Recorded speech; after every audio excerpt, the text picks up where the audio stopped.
ભણવાની વિદ્યાર્થી મિત્રો આપણે અત્યાર સુધી મારી પાસે જીવ વિજ્ઞાનના પાઠ ભણ્યા છે અને કદાચ ગણિતના ચેપ્ટર ભણ્યા છે। હવે ત્રીજો પાઠ વિજ્ઞાનનો ધાતુ અને અધાતુ, મેટલ્સ એન્ડ નોન મેટલ્સ। અધાતુ એ વિરોધી શબ્દ છે ધાતુનો, સ્વચ્છ અસ્વચ્છ એમ ધાતુ અને અધાતુ, જે ધાતુ નથી તે એટલે અધાતુ। આપણા જીવનમાં આપણે જો નજર કરીએ તો બાલ્યાવસ્થાથી ગળપણ સુધી અને દૈનિક ક્રિયામાં જો સવારે વહેલે પરોઢે જાગે ત્યાંથી સાંજ સુધીમાં અનેક જગ્યાએ જાણે અજાણે આપણે ધાતુ અને અધાતુનો ઉપયોગ કરતા હોઈએ છીએ। થોડીક વાત ભૂતકાળની વાત કરીએ કે આદિ માનવ પાસે ધાતુ હતી, તો વિજ્ઞાનની અંદર એક કહેવત છે, જરૂરિયાત સંશોધનની જન્મદાત્રી છે। આ બધું ચોપડીમાં નથી મિત્રો, જરૂરિયાત એ સંશોધનની જન્મદાત્રી છે। મતલબ કે માણસને જેમ જેમ કોઈ પણ વસ્તુની જરૂરિયાત પડે એ વસ્તુ એ શોધવા લાગે છે। તમે જોઈ શકો છો કે આપણે ઘરમાં કંઈ ચોપડી આપણી આગળ પાછી મુકાઈ ગઈ હોય તો તરત જ આપણે જરૂર હોય, સાહેબે લેસન માંગ્યું હોય, ગૃહકાર્ય કરવું પડે એવું હોય તો ચોપડો તરત જ શોધવા મળે કે મારું ગણિત તો ચોપડો ગુમ થઈ ગયું, શોધો નહીં તો આવી બની ફરતી લખવું પડશે, એટલે હોતો ભૂલ થઈ ગઈ। પ્રવર્તમાન સંજોગોમાં આપણે જોઈએ છે કે એવો રોગ આવ્યો કોરોના કે જેને વિશ્વને હચમચાવી મૂક્યું અને ત્યારે વિશ્વના તમામ વૈજ્ઞાનિકો સંશોધનમાં લાગી ગયા છે। જરૂરિયાત સંશોધનની જન્મદાત્રી છે અને આજે આપણે સાંભળીએ છીએ ભલે 100% કારગર નહીં હોય તો થોડું ઘણું, પણ એવી રસી ઇંગ્લેન્ડ વાળાએ શોધી, રશિયા વાળા શોધી, ઇન્ડિયા વાળાએ શોધી અને એનું રસીકરણ શરૂ કરવાની તૈયારીઓ પર જઈ રહ્યા છે। એટલે જરૂરિયાત એ સંશોધનની જન્મદાત્રી છે। એમ આપણે હવે રસી વિશે નથી ભણવાનું, પણ ધાતુઓ વિશે ભણવાનું છે। માણસને જેમ જેમ જે તે વસ્તુની જરૂરિયાત ઊભી થઈ તેમ તેમ એને શોધવાનો પ્રયત્ન કર્યો, શોધ્યું અને શોધ્યા પછી એને સરળતાથી કેવી રીતે મેળવવું, એનો ઉપયોગ શું છે, એનું ઇમ્પોર્ટન્સ શું છે, આ બધું સમજીને આપણા જીવનમાં એનો આવિષ્કાર કર્યો છે। જૂના કોર્સની અંદર આ જ ચેપ્ટરની અંદર ધાતુઓ કેવી રીતે મેળવવી, કેવી રીતે શુદ્ધ કરવી, એ બધા ટોપિકોનો સમાવેશ કરવામાં આવેલો હતો। અહીંયા આ વર્ષે આજે નવો અભ્યાસક્રમ આવ્યો, એમાં પદ્ધતિઓ છે અલ્પ પ્રમાણમાં છે, પણ ધાતુની પ્રોસેસ શું છે, ધાતુ કેવી રીતે પ્રક્રિયા કરે છે, ધાતુઓ કેવી રીતે ગુણધર્મો ધરાવે છે, એના સ્વચ્છ રાખવા અથવા તો સંપૂર્ણ અવસ્થામાં, સારી અવસ્થામાં રાખવા માટે, ક્ષારણ થતું અટકાવવા માટે, કાટ ન લાગે તે માટેના ઉપાયો શું છે, વગેરે ટોપિકોનો સમાવેશ કરવામાં આવ્યો છે। એટલે જરૂરિયાત સંશોધનની જન્મદાત્રી છે એવું સમજીને મનુષ્ય નવ અથવા એવી વસ્તુને ધ્યાનમાં રાખીને આપણે શોધતા રહ્યા છે, મળ્યા પછી એને શુદ્ધ કરતા શીખ્યા છે, એના ઇમ્પોર્ટન્સ સમજ્યા છે અને આજે તો ધાતુઓની શોધ ચરમસીમાએ છે એમ કહીએ તો ચાલે। તો એવી એ ધાતુ ફિઝિકલ જેને કહેવાય કે પ્રોપર્ટીઝ, ભૌતિક ગુણધર્મો શું છે, ફિઝિકલ પ્રોપર્ટીઝ, એના અંગો ફિઝિકલ ભૌતિક ગુણધર્મો શું છે, કેવી દેખાય છે, કેવા ગુણ ધરાવે છે, તો ધાતુઓ અને અધાતુના ભૌતિક ગુણધર્મો આ ચેપ્ટરમાં સમજવામાં આવેલા છે। સૌથી પહેલા ધાતુઓના ભૌતિક ગુણધર્મો જોઈએ, ફિઝિકલ પ્રોપર્ટીઝ એની। તો તો ધાતુઓ કેવા ભૌતિક ગુણધર્મો ધરાવે છે? જુદા જુદા પ્રકારના ભૌતિક ગુણધર્મો ધરાવે છે. પહેલા તો કે ધાતુઓ ચરકાટ ધરાવે છે. તમે જે ધાતુને ઓળખતા એનો વિચારો, સોનું, ચાંદી, તો એ ચરકાટ ધરાવે છે. સોનું અને ચાંદીના ચરકાટને કારણે અને ઝગઝગાટને કારણે જ આજે કિંમતી છે અને લોકો એને ઓળખે છે. તમે સોનાનો દાગીનો જુઓ તો એ ચરકાટ ધરાવે છે. લોખંડ હોય તો ભલે બ્લેક હોય, ચરકાટ ધરાવે, પણ એને પોલિશ કરવામાં આવે, ઉપરથી ઘસી નાખવામાં આવે તો એ પણ શાઇનિંગ ધરાવે છે. એટલે મહદઅંશે મોટે ભાગે ધાતુઓ ચરકાટ ધરાવે છે. કેટલીક ધાતુ ન પણ ધરાવતી હોય ચરકાટ, પણ મોટે ભાગે ધાતુઓ ચરકાટ ધરાવે છે એવું આપણે જાણીએ છીએ. ત્યાર પછી આપણે માનો કે તમે જુઓ ચરકાટ ધરાવતી ધાતુ ઘણી બધી હોઈ શકે અને એમાંથી તમે લિસ્ટ બનાવો તો ધાતુને કેટલી ધાતુને ઓળખો છો એનું લિસ્ટ બનાવો. એટલે મોટે ભાગે ધાતુઓ ઉપર કદાચ કાળું ક્ષારનું કેવું આવરણ ચડી ગયું હોય તો કાઢી નાખવામાં આવે, ઘસવામાં આવે, એ ચરકાટ ધરાવે છે, એનો ભૌતિક ગુણધર્મ છે. આ એક સર્વસામાન્ય ધાતુઓ માટેની સામાન્ય બાબત છે. ત્યાર પછી એ રણકાર પેદા કરે છે.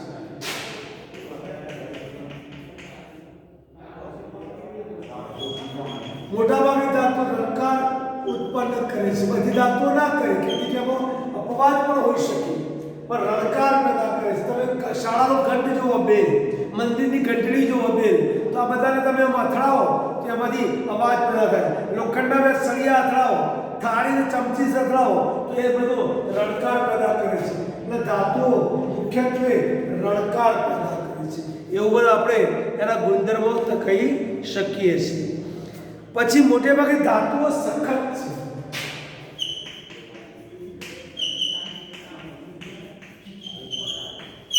લોખંડ જો સખત છે, અન્ય વસ્તુને કાપવા માટે પણ લોખંડને ઉપયોગ થતો હોય છે.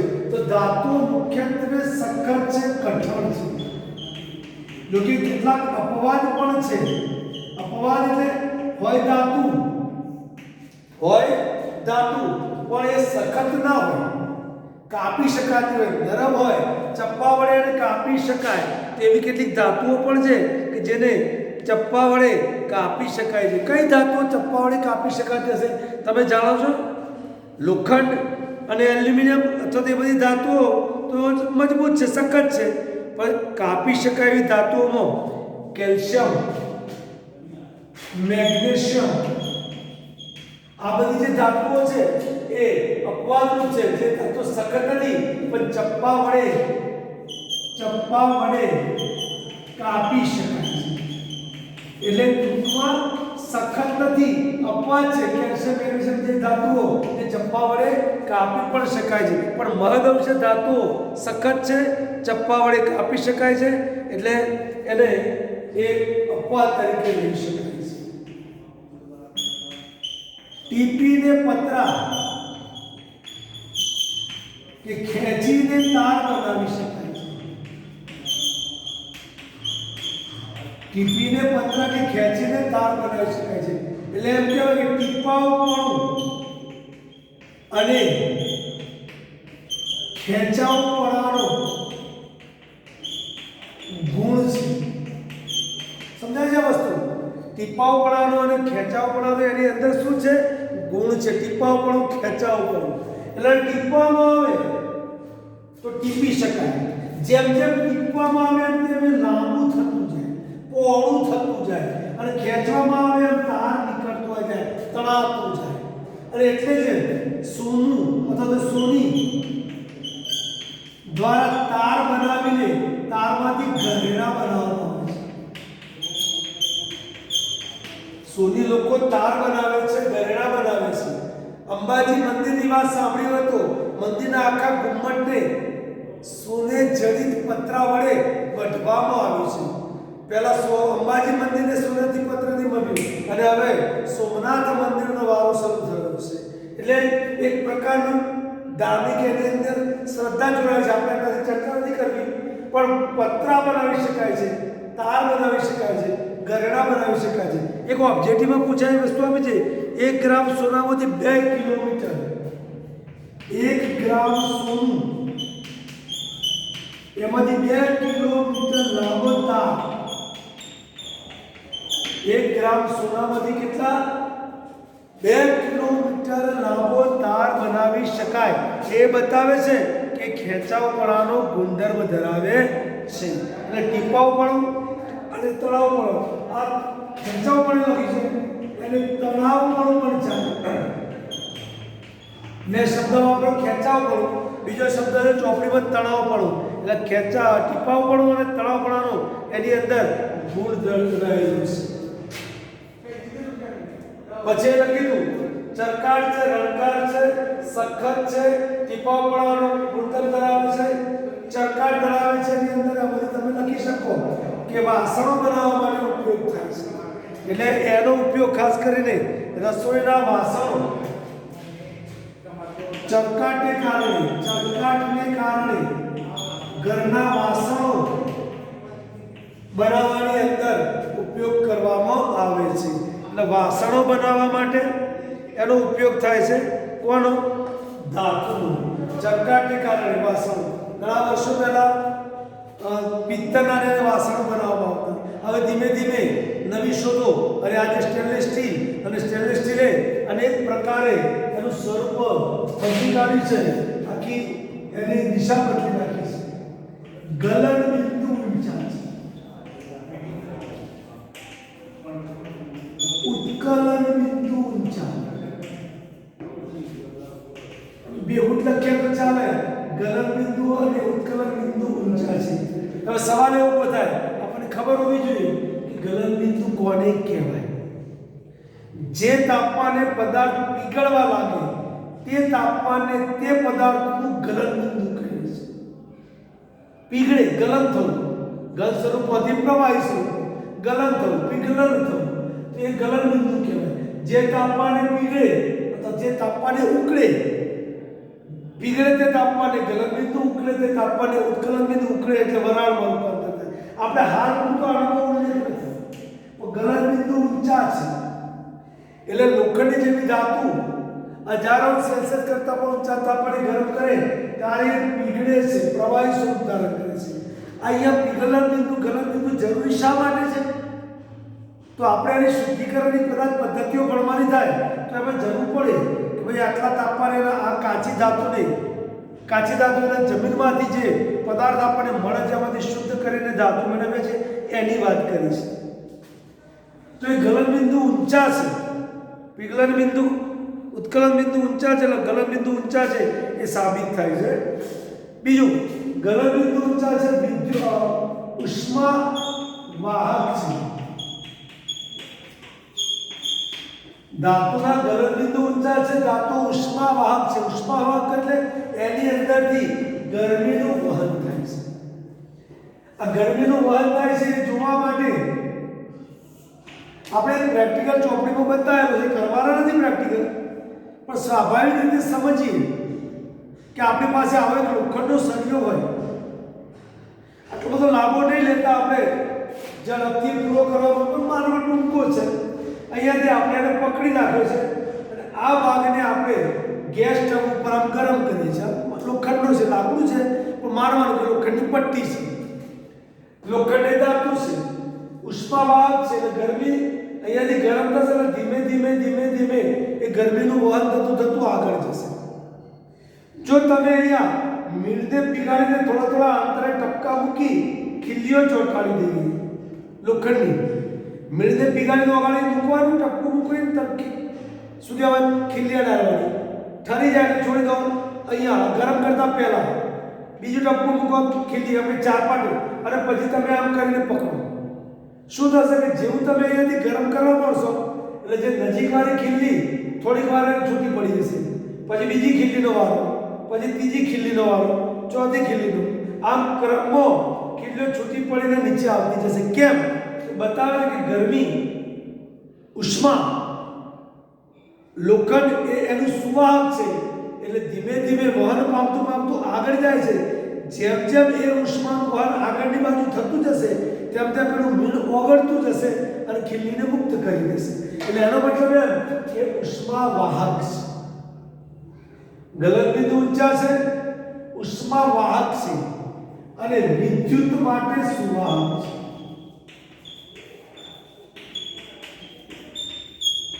ધાતુઓ વિદ્યુત માટે સુવાહક છે. મિત્રો, ધાતુઓ વિદ્યુત માટે સુવાહક છે એટલે તો આ બધી લાઈટો ઝગમગી રહી છે.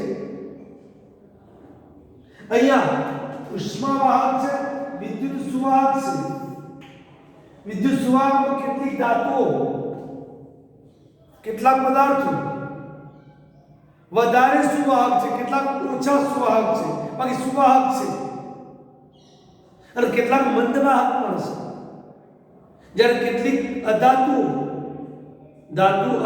અવાહક છે, છતાં કેટલીક અધાતુઓ સુવાહક પણ છે. પણ આપણે એ ચર્ચામાં પડતા નથી.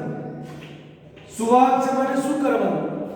તો એક સામાન્ય પ્રયોગ બતાવેલો છે આપણને. આવો બેટરીનો એક સેલ લીધો આપણે, જેને આપણે પાવર કહીએ છીએ દેશી ભાષામાં, અને એના ધન અને આનું ધ્રુવ છે, એનો ધન ધ્રુવ ગણાય છે. એની સાથે વિદ્યુત પરિપથ જોડેલું છે. આ પરિપથના માર્ગમાં એક બલ્બ જોડ્યું છે. અહીંયા માર્ગની અંદર એક જોડાણ બનાવેલું છે અને અહીંયા કળ રાખેલી છે. બરાબર? સ્વિચ છે જેને કહેવાય.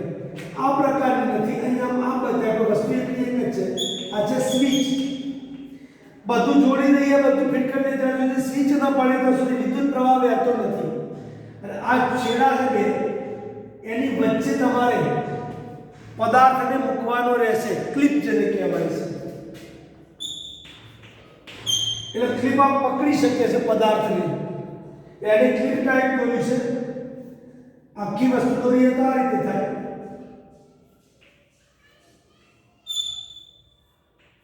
આ ક્લિપને દબાવી ફિટ કરી વચ્ચે વસ્તુને પકડી શકાય છે. માનો કે તમે આખો પરિપથ જોડ્યા પછી લોખંડની ખીલીના ક્લિપ વડે પકડો અને પછી સ્વિચ ચાલુ કરો તો બલ્બ ઝગમગી ઉઠશે. આને કાઢીને લાકડાનો ટુકડો મૂકી દો, સુકાઈ ગયેલા લાકડાનો, અને પછી સ્વિચ પાડો તો બલ્બ સળગશે નહીં, બલ્બ પ્રકાશિત થશે નહીં. કેમ? તો સ્પષ્ટ છે કે લોખંડની ખીલી સુવાહક છે અને લાકડાનો ટુકડો અવાહક છે. હવે લોખંડની ખીલી સુવાહક છે તો લોખંડ એ ધાતુ છે, એનો મતલબ ધાતુ વિદ્યુતમાં સુવાહક છે. આવા 3-4 ધાતુના નમૂના લઈ શકો. લોખંડ લઈ શકાય, સોનું લઈ શકાય, ચાંદી લઈ શકાય, એલ્યુમિનિયમ લઈ શકાય.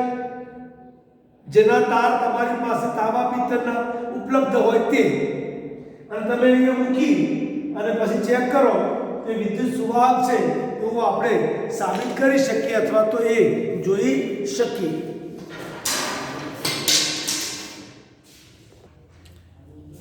એટલે એ ધાતુ અથવા તો જે પદાર્થના નમૂના તમે લીધા છે એ વિદ્યુતના સુવાહક છે. જો કે આપણા ઘરે જે તાર વપરાય છે, વાયર જે તમે લાવો છો, એની અંદર તાંબુ એટલે કે પિત્તળ મોટે ભાગે એના તાર હોય છે, અને ઘરની બહાર જે થાંભલાઓ પર તાર હોય છે એ એલ્યુમિનિયમના હોય છે. સ્વાભાવિક છે કે તાંબા કરતાં એલ્યુમિનિયમ થોડી સસ્તી છે, જેના કારણે એલ્યુમિનિયમના તાર વધારે જથ્થામાં જે વાપરવાના હોય તો એ રીતે એલ્યુમિનિયમ વપરાશે. પણ ઘરમાં જે તાર વપરાય છે એના પર વાયર ઇન્સ્યુલેટેડ કરેલા હોય છે, પ્લાસ્ટિકનું કવર ચડાવવામાં આવેલું છે. વાય કારણ કે પ્લાસ્ટિક એ વિદ્યુત માટે અવાહક છે, જ્યારે તાંબુ એ વિદ્યુત માટે સુવાહક છે, જેના કારણે તાંબાના અને તાર ઉપર અવાહક પણ લગાવવામાં આવેલું છે. પણ આપણે ગુણધર્મ તરીકે જોઈએ કે ધાતુ વિદ્યુતનો સુવાહક છે. એટલે 1 2 3 4 5 6 7 8 જેટલા મુદ્દા સ્પષ્ટ રીતે થાય. ફરીથી એકવાર, ધાતુઓ ચળકાટ ધરાવે છે, પોલિશ કરવામાં આવે છે, જેમ એ વધારે ચળકે છે. ધાતુઓ રણકાર ઉત્પન્ન કરે છે. મંદિરના બેલની વાત કરી, થાળી ચમચીની વાત કરી, રણકાર પેદા કરે છે, દૂર સુધી સંભળાય છે. ધાતુઓ સખત છે, કઠણ છે, અને એમાં કેટલીક અપવાદરૂપ છે, જેમ કે કેલ્શિયમ અને મેગ્નેશિયમ ચપ્પા વડે કાપી શકાય છે, એટલે કે નરમ છે. ટીપીને પતરા ખેંચીને તાર બનાવે છે એટલે ટીપા ઉપરનો ખેંચા ઉપરનો ગુણધર્મ છે એની અંદર. સોનીની વાત કરી, ચરકાટ ધરાવે છે, વાસણોને પોલિશ કરવામાં આવે, વાસણોનો એનો ઉપયોગ કરવામાં આવે છે. ગલનબિંદુ ઉત્કલનબિંદુ પ્રમાણમાં ઊંચા છે એટલે ઊંચા તાપમાને ગરમ કરીએ ત્યારે પીગળે છે. વ્યવહારમાં જ્યારે એનો ઉપયોગ કરવાનો તો મેં તમને કીધું કે જરૂરિયાત સંશોધનની જન્મદાત્રી છે. એટલે જેમ જેમ જરૂર પડતી જાય એમ એમ શોધાતા ગયા, એમ એમ નવી નવી રીતો અપનાવતા ગયા અને એના કારણે ધાતુશાસ્ત્ર અસ્તિત્વમાં આવ્યું છે. ઉષ્મા વાહક છે એટલે ગરમીનું વહન કરે છે. મીણના પ્રયોગ દ્વારા આપણે જોયું ખીલીઓ ચોંટાડીને. વિદ્યુત સુવાહક છે એટલે કે વિદ્યુતનું વહન કરે છે, જેથી આપણે આજે આ વિજ્ઞાન અને આ ઝળહળતી લાઇટો અને અન્ય ઉપકરણો, કોમ્પ્યુટર, લેપટોપ, મોબાઈલ બધામાં જ વિદ્યુતના સુવાહકતાનો ગુણધર્મનો ઉપયોગ કરેલો છે. તાંબા કરતાં પણ વધારે સુવાહક છે ચાંદી, અને એને પણ વધારે સુવાહક આજે નેનો ટેકનોલોજીના કારણે અન્ય મિશ્રણો કરીને બનાવવામાં આવેલા છે. તો એ રીતે વિદ્યુતના સુવાહક છે ધાતુ. એટલે ધાતુના ભૌતિક ગુણધર્મો અહીંયા આપણે પૂરા કરીએ છીએ.